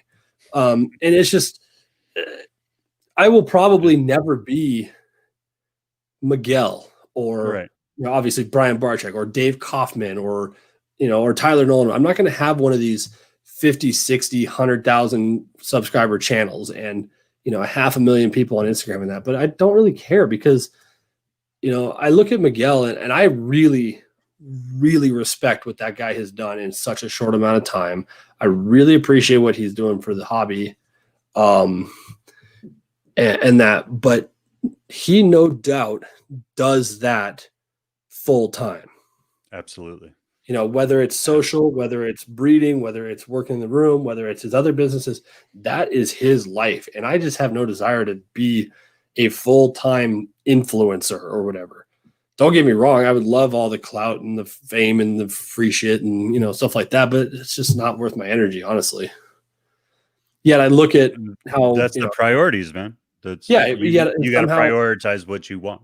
Yeah. Somehow I've with having, for lack of better terms, having that attitude, I still have gotten to 14,000 people on YouTube and 26,000 on Instagram or whatever. And I don't say that to brag. I say it because I'm freaking blown away by it, to be honest with you. Like, I couldn't even fathom it, dude. Like the day I broke 1,100 on Instagram, I was like, what the fuck did I just do? I don't know how I did this. And I'm extremely small. I'm just now growing my base, and I've been doing it the same amount of time. So I think you do have an aspect with that. With just being purely raw and not caring, which I like to say that I kind of do, but I don't. Well, like, let's be honest, my lives, absolutely. Like, I curse, I drink, I don't care. I'm here to enjoy my time with my guest and hopefully put out some knowledge that I don't know personally, or people in the audience will not know. You know what I mean? Like, that's what my lives do. I grab people that I respect or that are starting up, and they may have a different perspective that I haven't looked at. My edited videos, I'm so fucking OCD about those that it's insane. And that's kind of why I've gone more towards my lives, is I like the free flow of it versus sitting there for 2 hours, 3 hours doing something and being like, man, I enjoy this, but I'm overthinking this video far too much for what it is. Yeah, you know, and one of the things I'd like to learn, I'm actually going to start studying, just as I'm, you know, you add something to your base that you know how to do. I'm going to start studying how to actually use this camera and, you know, not just put it on auto mode and press record. Like, I want to get really good at how, you know, aperture and shutter speed and ISO and all that crap, what all that stuff means and what it does, and how to shoot more in manual mode and stuff like that, because I have a desire to upgrade into higher end equipment someday, just because I'm a tech head and I like nice things and stuff like that. But, you know, when Brian was here, it was interesting to watch, and I had it for just a very short time. He was only here for a couple hours, but it was interesting to see, because I watch his videos every single day. And I was curious, like, what does that look like? How much of what he does is rehearsed or planned or scripted, for a lack of better terms, not literally, but, you know, pre-programmed in that. And very little of it, from what I saw in that short amount of time. Like, we went into my snake room and I showed him a couple things, and we just started talking about animals or whatever. And he got a feel for what was there. And he asked me a few questions. Like, what, is there anything you want to talk about in particular? And I was like, well, I do want to show you the scaleless thing, because that's your baby. And, you know, you got a lot of history with it. And I got a couple animals I was really keen on hitting this year. So I'd like to show that. And, you know, I can pull the Dumerals out if you want, whatever. And then he stands there for a second. He's like, all right. And he looks at Jay, and Anthony's kind of like a permanent B-roll camera guy. Like, he doesn't have any instruction from what I can see. His job is to get every other shot that they can add in as fill, which is kind of cool. You know, but he stands there, he looks at Jay, he's like, all right, I think is what we're going to do is, like, I'll just do a quick open or whatever with him, and we'll do a couple of snake highlights or whatever, and then maybe we'll do something with the cages and talk about the backgrounds, and then we'll just kind of see how it goes. And Jay puts camera up, and Brian holds his out here, and he's like, hey guys, I'm here with Jason. And and he just starts going. It's off the cuff. And sometimes he'll be like, he'll stop for a second, and then he'll start talking again because it didn't work, or he's like, it doesn't flow like he wants to, or Jay will say, hang on, let's cut that. Let me try that one more time, but I'm going to be over here or whatever. But it's very random from what I can tell, and I was curious to see that aspect of it because my stuff is very off the cuff, and I wonder how much effort I really need to put into being far more prepared. And I don't think I'm not sure it's really that big of a necessity, To be honest, I've made a script, I think 3 times in all my time on YouTube. Not that I'm like this glorified YouTuber either, but like, I think one live, I actually wrote down questions for someone versus just going off of the top of my head and going. That's probably smart. Going with the flow of the conversation. I mean, it was Riley, man. Like Riley's well-versed in this lifestyle. And I learned from my interview with Sean Bradley that I like to drink, and sometimes I lose control of my own life, admittedly. Yep. You know what I mean? So it's good to have something to go back to. But most of the time, and it's not taking away from any other guests, you included, it's that you kind of get that flow of where they're going, and you could just roll with it. You know what I mean? Some people, you can't do that. Not that me and Riley haven't had multiple conversations. We have a great relationship. We talk behind the scenes all the time about what we're doing. But it's just, his knowledge base, I didn't want to be able to let that overstep what I was trying to do in that video. You know what I mean? So there has been a few where I've written scripts out, and I actually didn't even post one of the ones that I wrote a script out for. I spent, I think, like 3 fucking hours writing a script on an updated quarantine video, because that's one of my best performing videos. And I was like, I really need to retouch that. There's stuff that I missed in it. There's a lot of stuff with the different species that I could keep that I'd like to touch. And then when I ran through it, I was like, doing this, I wouldn't even fucking watch that video. Like, why am I trying to do this? Just scrap it. You know what I mean? So it has its ups and its downs. I get that. And I do, it's frustrating for me because I do wish in some cases when I have the opportunity with somebody or in a facility or whatever, I wish I had that mindset for being a content creator that, somebody like Brian that does it all the time, or like Miguel, although Miguel's stuff's kind of off the cuff too, from what we can tell. Mm-hmm. And I appreciate that. But you look at like Brian Cusco's stuff, his stuff might be, random. He may not have a plan at the start of the day of what he's going to do, but the execution is very methodical. And I wish my brain worked like that. Cause like when I go to Garrett's place, I was like, I'm just going to set this camera over here while I help build his displays. And I forget about being a YouTuber and just be in the moment, which is probably the best way to go, in all honesty, not living my life through the camera. But, when I was down at Justin's place, I didn't do any videos there, but part of the reason why is because I was just like, mesmerized. It's like, nothing wrong with that. Like, how am I supposed to capture this and whatnot? And it's weird. Some of the most random ass videos become the best ones and the best performing in that. Like Absolutely. early on, if you go back and look at the beginning of my channel, early on in my channel, I was at Prehistoric Pets in LA, hanging out with Jay, and Jay has been amazing to me. And we talk somewhat regularly, and I'm definitely going to go back in that.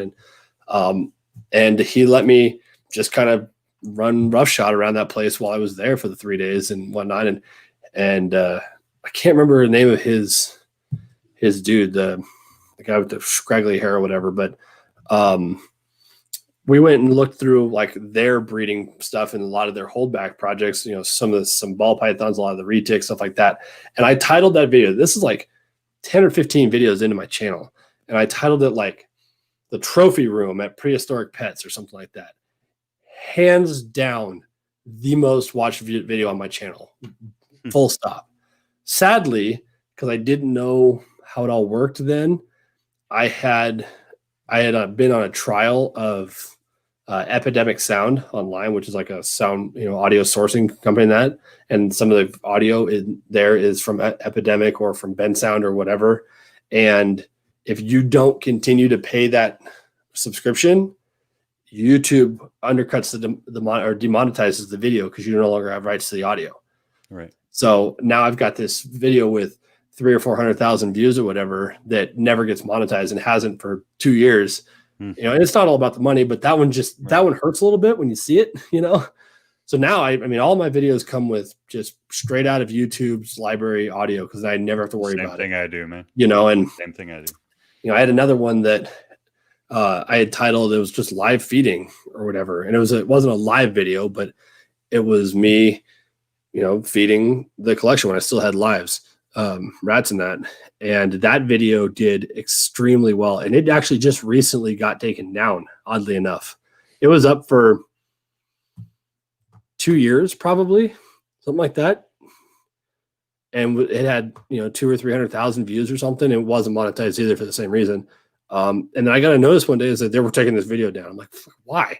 Why all of a sudden? The new community guidelines. Like just stupid, but I don't do anything deliberately to not get monetized, but I don't care either. Cause let's be honest, at 14,000 subscribers in one video a week, you're not going to make a living on YouTube. Right.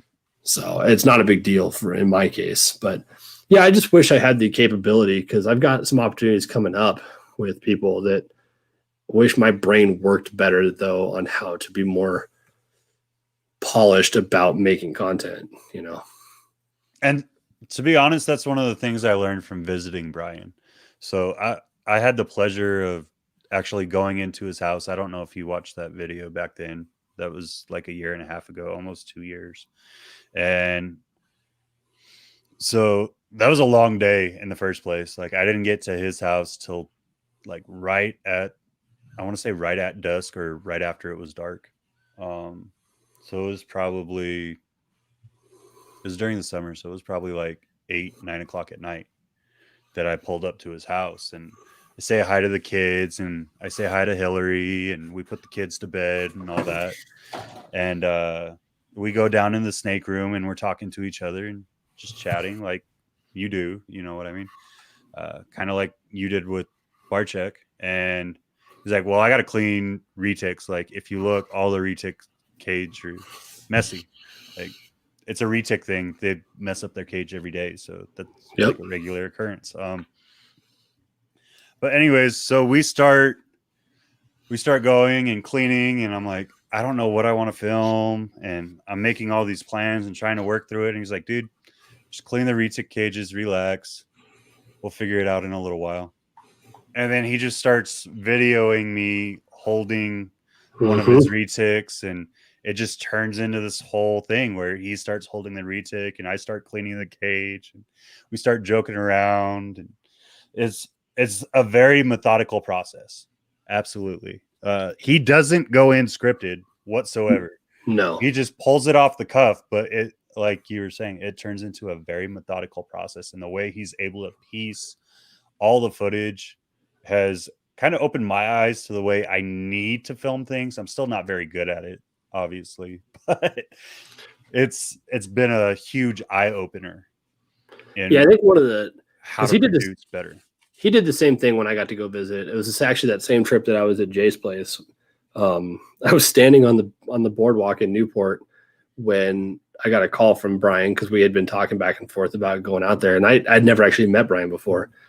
And that was the same month or whatever that their car was broke into while they were in Hawaii. So I get this call from Brian. I'm standing in Newport Beach, and I said, hey, what's the plan? Because originally we were trying to figure out when we were going to meet up or whatever, and he's 2.5 hours from Newport.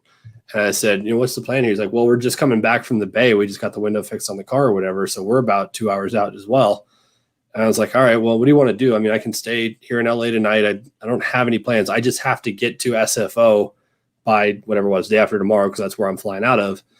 for my work and whatnot. And he's like, I heard him, and like, hey, Hillary, do you care if Jason comes and spends the night?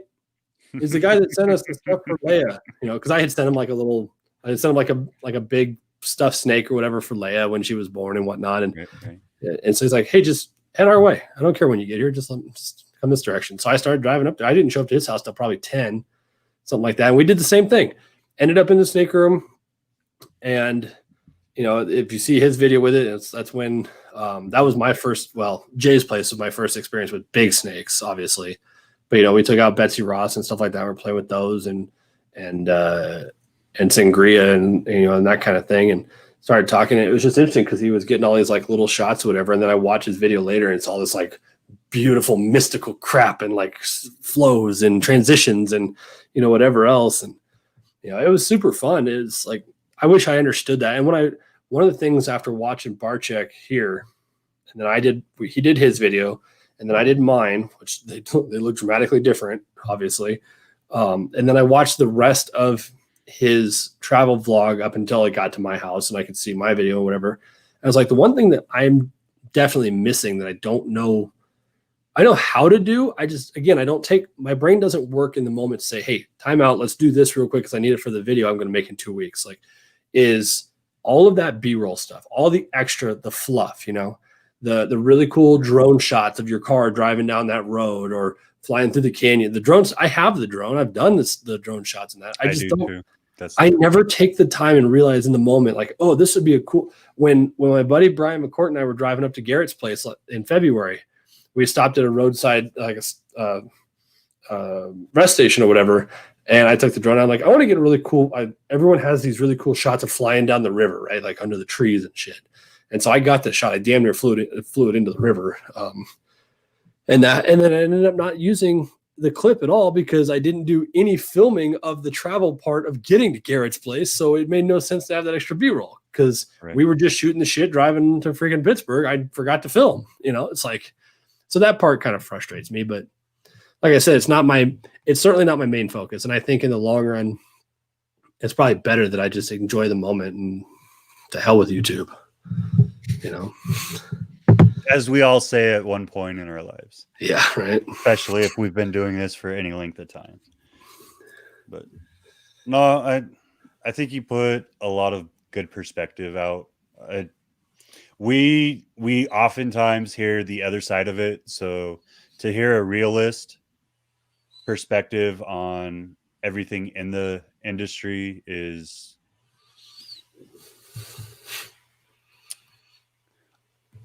kind of want to say heartwarming.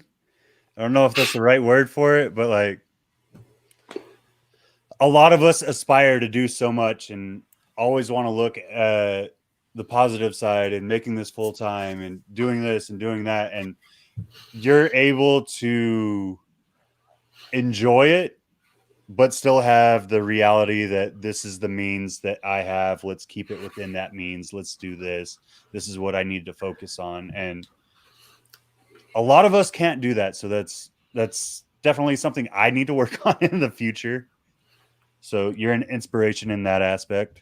Jason. Well, I appreciate that. It's just one of the things for me. I'm in, I'm a no bullshit kind of guy. I'm a very realistic person in general. It's sometimes to a fault. It drives my wife nuts sometimes. She's like, why don't you just relax? Like, why being so damn literal or, logical or whatever? Like, it's just the way my brain's wired, and right. And that's one of the things, and it honestly might be one of the reasons that my channel and my page are the way they are, is I'll tell you straight up that my Instagram and that's 100% authentic. I know plenty of people that I happen to be like neck and neck with when we first started out, and we were growing together. We kept passing each other, and all of a sudden it goes like this, and all this, they've got 50 or 60,000 followers. Come on, man. We can all see right through it, And so that's something I pride myself on, that I get those promos every day, man. I know. And when I'm working in my snake room and I hear my counter tick over or whatever, sometimes you can hear it in the back of my videos, and I look up, I'm like, how the hell did we get here? But more importantly, every single one of those people deliberately made the decision to push follow on my page for whatever reason. And I don't know why. I probably never will. But so it's humbling in that regard, but it's also, I think they appreciate that. I don't play games with it, man. I'm not afraid. Believe me, I put my size 12 foot in my mouth big time early on, calling out a guy in a video. There was an Instagram live video, I think it was at the time, but calling out a guy in a video I had bought a snake from because his shipping practices were atrocious, and they admittedly were wrong and were bad. But I had the audacity, as some guy that had been in this, less than a year, to call out one of the oldest players in the game for doing something wrong. And I got destroyed for it. I honestly thought when that happened that was the end of me online. Like, I was never going to recover from it. I was always going to have this scarlet letter attached to me and whatnot. So believe me, I've learned from that. And I try my best, in all honesty, to remain out of the drama that's in the groups and whatnot. Instead, I have more fun fighting with people politically on Facebook. But, I stay out of the drama with the groups. I contribute occasionally. I'm in a bunch of them. I see all the stuff. A lot of times I just watch from behind the scenes. I'll be totally honest with you. I didn't tell Brian this, but it never really came up. But I'm actually in the Reptile Keepers Against Brian Barczyk group on Facebook as well. But sometimes it's because I want to know. I want to see the evils of the world. I want to know what both sides are saying so that I can formulate my own opinion. And so I can see the trend, see what things are starting to do and say, oh, this is about to explode over here, Well, and I know you say that you didn't spend time, but you're a veteran, you're a veteran, you're a veteran. I'm not going to say it again, you're a veteran. And it's the mindset that we're delivered into, right? Like, you want to see both sides and create your own judgment. Yeah. You don't believe in just hearing one side. And predominantly that's the way a lot of us are raised, but we fall for the clout, or we fall for whatever you want to call it. We fall for the drama because everyone loves a story. And as long as you can make that story appealing to somebody, they're going to watch it. They're going to buy into it. Yep. It's like when you're watching, I don't even know what the fuck's on TV anymore because I don't watch it. But anyway, you're watching. What's wrong with the news? The same thing. Or even the news. The news has not been the news in decades. All the news is a sensationalistic way to get people's eyeballs so that they can sell advertising. Delivering the news is irrelevant anymore. And sadly, that has become the situation. Look at where we are today. Look at what we've been through the last 8 months. Aside from what anybody's personal beliefs are of the pandemic or what have you, that's a whole separate issue that I don't care to get into. The issue is we have never had a 24-hour ticker of death tolls for some other virus or incident or flu or whatever. We've never had daily updates on our Facebook feeds and on our TV and that saying number of cases and death tolls and this and that and spikes and rises and and so all we've done is we've empowered the media to feed us all of this toxic bullshit because realistically that's what we want. Nobody will admit it though. And Facebook is no different. I be honest with you, I kind of wish I could get away from it. I think Facebook is culpable in everything wrong in the world, but the Facebook groups are the same way, like the original, I don't even remember what the Royal Python enthusiast or ball python enthusiast or some shit. I've been kicked out of so many of them at this point. It doesn't even matter. But, the same thing. You have the audacity to go in there and say, you know what? I don't agree with what you're saying. And here's why. And I think you're wrong. And I think it's irresponsible of you to be imparting that information on people that are legitimately trying to learn without giving them everything and let them decide. And I said that. Now you're a bully and kicked out. And I said that to an admin and was gone immediately. But I was right, And funny enough, I was just watching Billy's live stream, and he's going off on somebody. I don't know the whole story. It doesn't matter. But he's going off on somebody right now that's, got this stick up their butt and saying that if you don't have a bioactive setup that's this big for your ball python, you're doing it wrong and you're an abuser. That's not how this works, people. And have a little bit of common sense. And that's something that I brought to the channel. And then I decided, you know what? I don't need to get into it in that regard. If people come to me and they want my opinion, I'll give it to them. But as a mass appeal put out to everybody intentionally, I don't address a lot of things because at the end of the day, I'm still learning. I'm still new at this. I'm no expert. None of us are. And while my logical side may say one thing, it may not fit the community narrative that you find in the groups or otherwise. And so there's no need to start the drama. Like, you talk about, just as an example, I see all the time. I still see it in the groups today because I'm in one of the groups that's designed specifically for newbies, which is great. And they're generally pretty good about it. But I see it all the time, 10 to 15% of the snake's body weight for feeding once a week or whatever. And I want so bad to go in there and say, please present me photographic evidence of a snake taking out a scale and weighing that rat and saying, hey, it's 3:00 on Tuesday. This rat is here.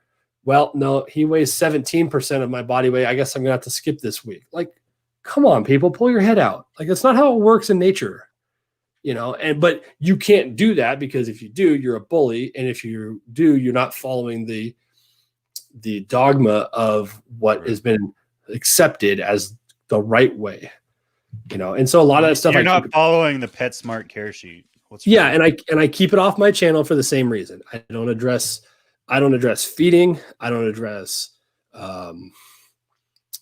quarantine. I don't address cohab. I don't address bioact. I don't address any of that crap because I've decided how I'm going to do it and what works for me. And they're going to do it however they're going to do it, regardless of what I say, to be honest with you. And I've also made a personal decision a long time ago that I don't weigh in on people's genetics of what they have. I get messages all the time. I'll get dozens of messages a week. I have this animal. I got it from here, or someone told me is this, or this is what I paired. Do you think this is what I have? And I don't answer any of them. I'll just delete them. Or if I answer them all, I say, I have a personal policy to not weigh in on other people's genetics because A, I'm not that good at it. And B, I have zero information of where that snake came from. Was it ever paired prior? What's any of that crap? Like, no, I'm not going to tell you if your animal is a yellow belly or not because I don't even have any yellow bellies in my collection. Like, how would I know? So that's part of my policy. I just kind of keep it, like I said, just keep it real and stay the hell away from the drama. I know that's one of the places I falter, but the person I falter with doing it is a very good friend. I know where he got most of his snakes from.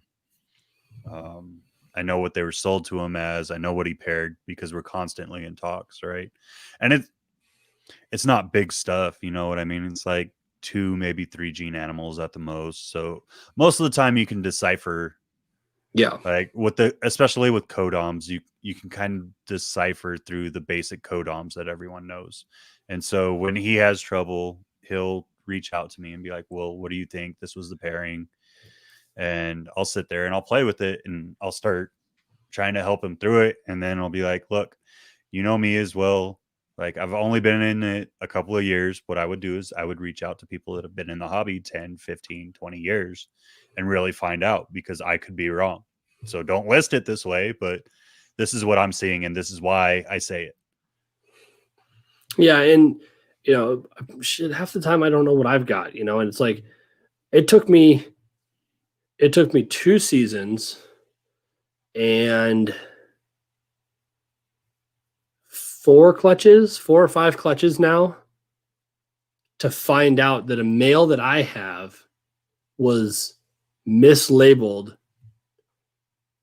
like Lessa gene because the breeder had went to the groups and asked for advice because he didn't think it looked like A, B, and C. He thought there was something else there, and everybody told him he was wrong. So when I ended up with the animal, I went by what he had, the A, B, and C, and then I tried for 2 years to figure out why I was getting GHIs in these clutches. I'm like, okay, I've got a dual sire here, and I've got a dual sire here, and where this is crazy. This year I have a dual sire with retained sperm from last year, which is possible, by the way. But no, I didn't. The male, everything all came from the same one male, but he has GHI and nobody knew it because the group told him no. You know what I mean? So I don't want to be responsible for telling somebody that it's this, that, or the other, and then sell it that way and have it come back, or so I just don't bother. No, that's smart. What do you? Because we've been going at it. What do you anticipate? Because you said you're trying to refocus. Obviously, you have the Dreamsicle project. I think that's a no surprise, something we can talk about because you've been chasing it for a couple of years. Everyone knows you love Dreamsicle's logo and all. By the time what else? I think it'd be worth nothing. I mean, you get double recessive. It's still going to be worth something. You get guys like Justin and Garrick and that are making dozens of them a year, man. They ain't gonna be worth nothing anymore. But no, it's the double recessive that it's gonna hold for a while. It's not, it's not gonna be the next banana that turns into a $350 pet trade by any means. Right. So I'm not too worried about it. And it's not all about the money, but it's got to pay for itself at some point, right? Right. So what's the big pairing, man? What that you're willing to talk about? What's the big project for the year that you're focused on? Well, this year it's going to be more double head holdback stuff that I want to work in the long term. This past season, I made a clutch of double head Ultramel genetic stripes, and I did it with cinnamon. So I had one of my holdback females. In fact, that video came out last week. That super cinnamon, pastel super cinnamon double head is going to be a cool female to start with, because I think we all know by seeing what I made that the cinnamon brings in a lot more of those deep purples. And so I think it'd be super cool to see like a deep purple snake with that, orange colored, stripe or whatever. I assume that's how it's going to work. The problem with that project in particular is if you look at my G-stripe female, which is a pewter, cinnamon destroys all pattern in genetic stripe. So I might just end up with a solid brown snake, honestly. Who knows? So I'm actually working on planning for a couple of years from now to do a similar pairing, but I'm picking up a different Ultramel that's lighter, like something that works really well with genetic stripe in particular, like lesser G-stripes are phenomenal. And lesser and cinnamon together work really well as well. So I might find something like that, or, not necessarily pattern, because pattern's hard to fight with genetic stripes. I might not go that route, but just, like a lesser Ultramel to the same girl, and then hope for a non-cinnamon male to hold back to put there. That would be, that would help for sure. But so I'm doing that. This year I'm doing the same girl, but I'm doing double head G-stripe clowns with the same cinnamon and pinstripe in that, because in that case, the pinstripe will be enough to override it, I think. I'm pairing for the scaleless again, not so much just because I want scaleless, because to be honest with you, I haven't sold the one that I have. I have it on pretty good faith from a friend of mine inside that we should see 2, 3, maybe 4 scaleless females this year on eggs. And I think that will help. Assuming it all comes out good, I think that will help the project dramatically, because for whatever reason, there's a bunch of misinformation and conspiracy around it. So if she doesn't sell, she doesn't sell. I'll keep her and I'll do it myself if I have to. Right. I am working scaleless head another direction, because I do want to make, obviously I made the scaleless head pieds this year. I do want to do some of the scaleless head recessive stuff. And if nothing else, I want to do like one clutch of scaleless whatevers just to put one in my collection, because I think they're cool. Like a scaleless pied. If I only make one and then I can just stop the project altogether, then so be it. If they come out and, let's say for instance, they find out that scaleless females are like deserts and they are all going to die when they breed, then I'll make one for myself and have it as a pet. and the males will probably sell just fine, because I think the mindset needs to change around the Scaleless project in the same way that we use spider or champagne or something like that. Like, if we find out unequivocally that the super Scaleless is not viable as an adult for whatever reason, then don't use it as a super. Right. We all know that a super spider is lethal, but how many of us have spider in our collections and use it regularly? I do. I'm not afraid of it. I'm doing it this coming year. Yeah, I just know that this animal I cannot put over here, and this is why. Mm-hmm. And that's fine. And I like what the Scaleless head does in general, just as the single gene. So I'm going to keep working that, and I'm working. I really like how it enhances. I think. Yeah, it brightens. It screws up the pattern. Like in my pied, I have like 2 different colors of pattern, which is kind of cool, you know. So I'm working it into some other recessive stuff that I'm pretty excited about. I'm doing that. What else for this year? Let's see. There's one pairing that I can't talk about yet because I haven't told anybody what male is headed into the facility, because it's not done yet, first of all. So who knows if that's actually going to happen. Right. And I'm not convinced that the girl's ready to breed anyway, because she's a really difficult eater. So I might have to just shelve that project till next year. But hopefully we've got some DG stuff this year. I'm hoping to make some more hypo stuff. Obviously that yellow belly mimosa that I made this year that I kept back that thing was super cool. So I really enjoyed that. Hopefully this year I can prove out a couple of posset clown females if they decide to participate. So that'd be nice. But as far as like the big one, I don't really know that there is one. I'm hoping I sold my banana pied male, my proven breeder banana pied, and bought a female maker banana pied male. And I'm not like, he's right on the cusp of being enough, you know, ready to go. So I'm hoping he is, because I put him to my mahogany het pied and a few others, and I think hitting some banana mahogany pied females to hold back would be killer, because I got some other ideas down the road to do with that. But this next year is probably not, like I said in my live stream a couple weeks ago, this year will likely not be as visually appealing or amazing as this past season was. You know, I hatched a bunch of pieds and some clowns and some ultramels and some hypos and like all the cool stuff. And it was all fun, but this next one's not going to be like that. It's going to be a lot of 1 and 2 gene normal, but it's all going to be het for something. You know what I mean? Right. So this past season had one goal, and that was to raise enough capital in sales to overhaul the room the way I wanted it. And it did. Now moving forward, I'm not as worried about the financial side of it. So next year, if I held back 80% of what I make, who cares? And that's kind of where I'm at. So next year, everybody talks about the building year. That's next year. Okay. Then I can get back to making money if I have to. But I'll be set up for 3, 4, 5 years from now making killer double recessive combos of all kinds. Hell yeah. And I still have 3 shots at dreamsicles this year. So we'll see. Only 3. It's okay. Yeah, I proved out my pied possible het lav this past year, but we missed. We hit a lavender het pied, but it's a male, so I kept him because that dramatically increases my odds, obviously. Right. And I kept a really bitchin' pastel pied possible het lav, but she's going to prove all day long. There's no doubt there. So that'd be kind of fun to see her raise up. And then I've got my lavender spider possible het pied girl is not ready. She'll probably go next year. And I still have that weird, allegedly het pied possible het lav, I think, that did not lay last year. And the first year laid 9, I think.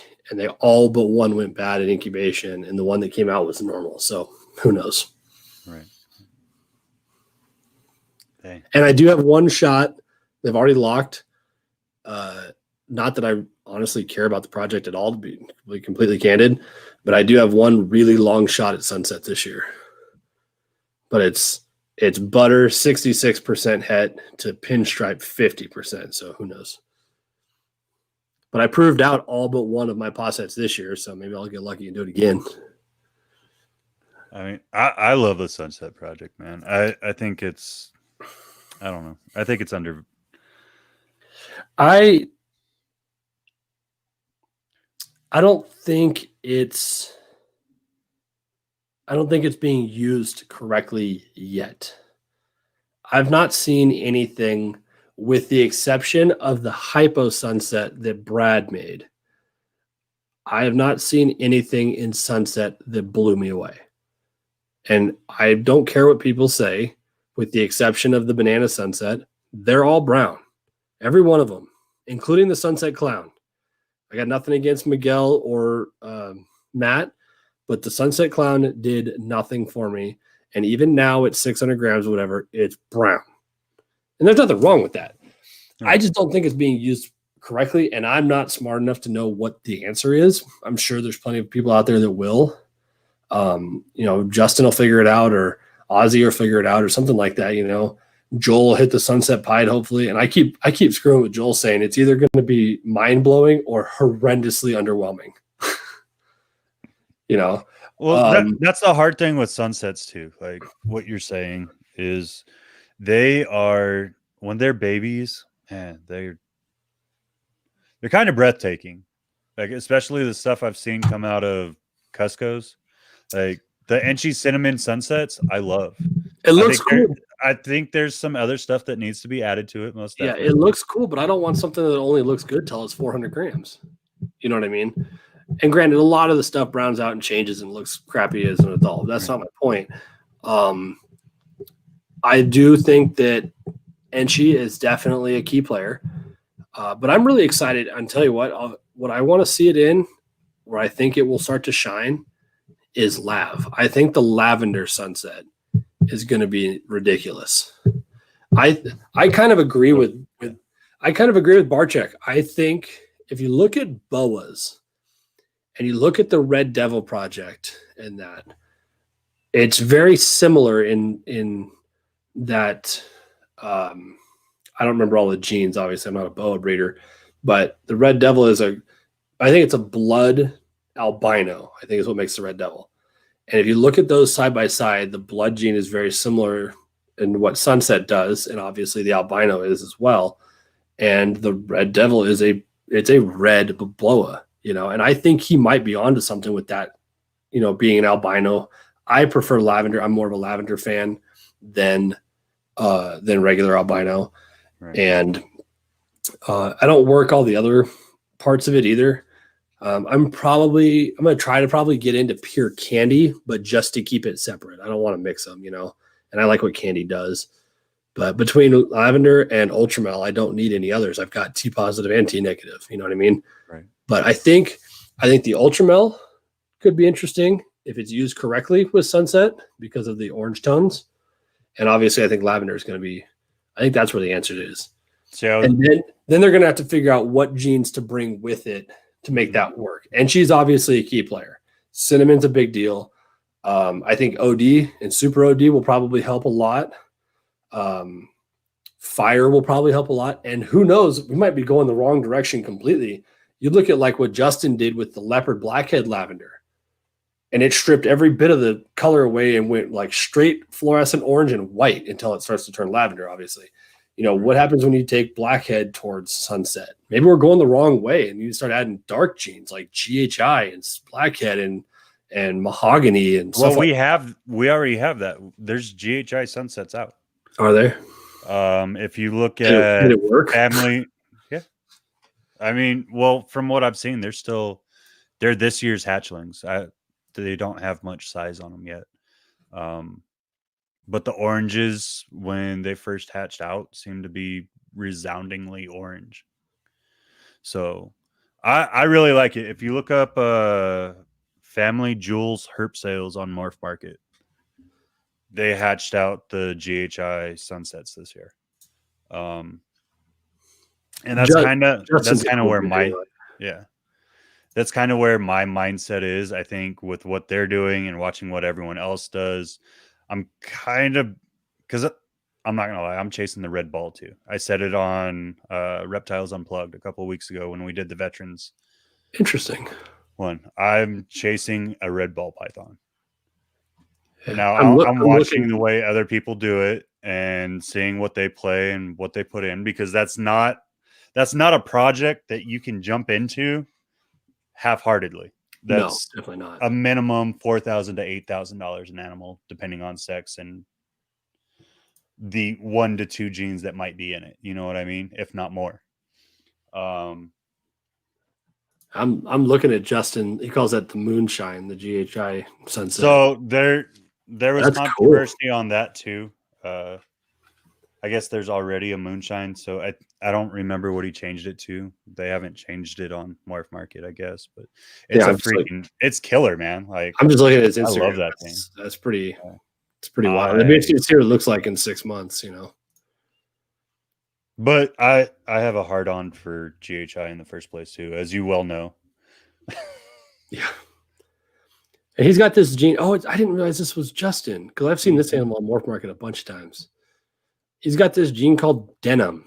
I need to talk to him about this, because he's got this this male, this pewter denim ultramale OD paradox. Oh, it's a female paradox, whatever. And I freaking love this animal, but I gotta ask him what this denim thing is. I gotta send him a message.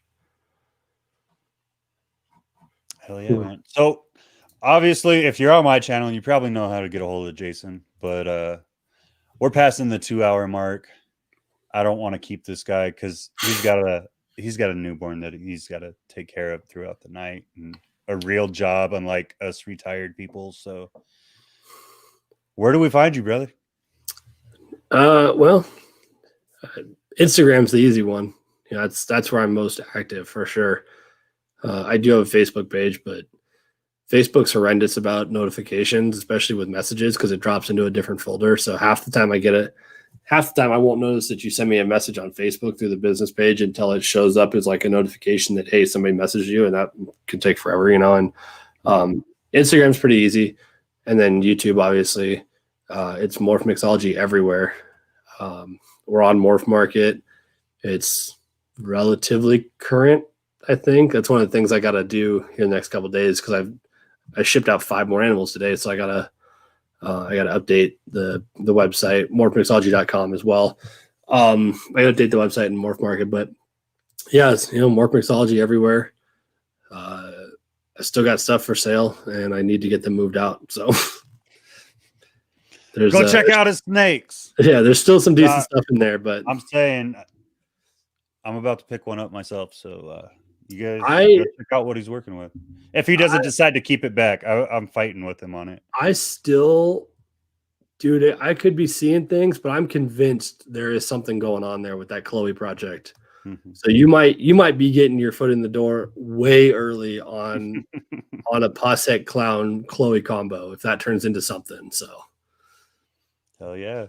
I'm keeping one of those girls, and she's definitely the most bizarre of the 3, but yeah, we'll get you set up. I'm excited to see. I think so. I did grab her son from last year, or the first season, I guess it was, the pastel Chloe, I'm calling it. He's just over 400 grams, and he's eating really well. So I'm like, you know what? I'm gonna throw him in and see what happens, just in case, because I haven't figured out what I was gonna do with her this year anyway, to keep kind of working that, see if I find some interactions. Like, well, I have a chance to possibly see if there's a quote unquote super. So I really hope something comes of that. That'd be kind of cool. And then to have a handful of Posset Clown Chloe combos floating around too would be kind of neat. He's not far from me. Marshall's not too far from us. So, dude, you're welcome over here anytime. You know where it's at. Stevie, I think they've bred Fire to Sunset. I'm not 100. I think Brad has one. I think he's done it. Brad Boa, or right. Who's the other guy? Brock Wagner. Brock. Yep. Well, Jason, I appreciate you, man. Yeah, dude. We gotta do stuff more often. One of these days, I will be side by side with you, behaving myself on 2s. Well, you had your chance to come up to Sturgis, man, but now I got kids, so who knows? Yeah, the joys of having kids. Yeah, right. So Nah, it's not a bad thing. I couldn't make it. we'll That happens. I'll make it up there one day. Yeah, we'll get Sturgis someday. It's only 5 hours from here, so it's only like 16 from me. It's okay. Yeah. All right, brother. Yep. You have a good night. Thank you all for tuning in tonight. Make sure you hit him up. Get those snakes out the door so he has room for the next latest and greatest. Have a great night, everyone.